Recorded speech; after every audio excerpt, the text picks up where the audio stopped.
Welcome! In this video, you'll find easy to follow instructions on how to assemble the Yucan office chair by Pago. So let's get started.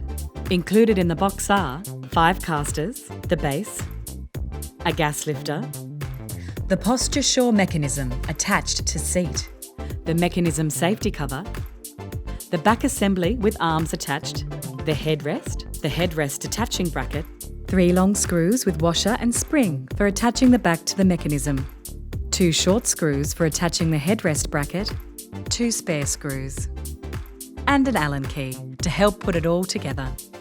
Turn the base upside down and lay it on a flat surface. Insert the casters into the base, pushing down firmly until they click.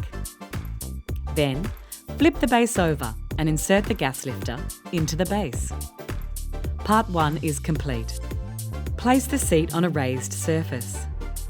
Attach the safety guard to the back as shown. Next, attach the synchronised mechanism to the back using the long screws. Tighten firmly with the Allen key provided. Next, place the gas lifter onto the assembled chair and place the chair on the ground. Attach the headrest detaching bracket to the back using the 2 small screws as shown. Finish by sliding the headrest onto the headrest bracket. Now you're ready to enjoy the Yucan by Pago. Thanks for watching.